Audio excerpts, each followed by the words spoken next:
Hello बच्चों, let's read the question. The question says the axes x and z in the plane of a disc are mutually perpendicular and y-axis is perpendicular to the plane of the disc. If the moment of inertia of the body about x and y-axis is respectively 30 kg meter square and 40 kg meter square, then moment of inertia about z-axis in kg meter square will be. तो हमें बोला गया है कि एक disc है, ये disc हम सेंटर कंसिडर करते हैं और बोला गया है कि x और z ये म्यूचुअली परपेंडिकुलर है और ये डिस्क के प्लेन में लाई कर रहे हैं। मतलब x और z एक्सिस डिस्क के प्लेन में है और y एक्सिस परपेंडिकुलर है to the plane of the disc. तो ये y एक्सिस हम मान लेते हैं कि इस तरीके से परपेंडिकुलर है।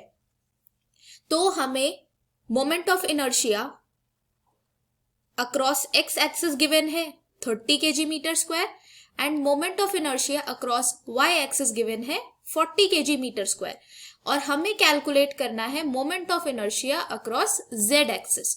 तो इसके लिए जो हम की कॉन्सेप्ट यूज करेंगे वो यूज करेंगे परपेंडिकुलर एक्सिस थ्योरम। तो परपेंडिकुलर एक्सिस थ्योरम हम यूज करेंगे एंड तो परपेंडिकुलर एक्सिस थ्योरम में हम ये कहते हैं कि मोमेंट ऑफ इनर्शिया का sum across the axis which are in the plane of the disc, मतलब आई एक्स मतलब moment of inertia at X axis plus moment of inertia of Z axis, यही दो एक्सिस है जो disc के plane में लाई कर रही हैं एंड म्यूचुअली परपेंडिकुलर है। तो इन दोनों का सम जो होगा वो इक्वल होगा आई वाई के।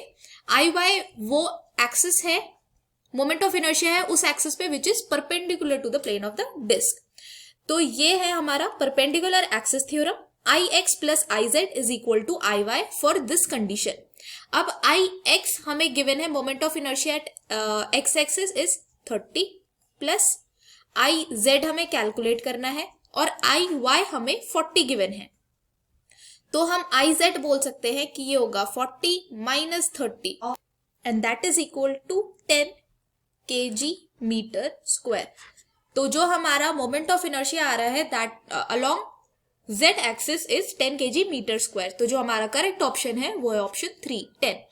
आई hope you understood this well. Thank you so much. All the best.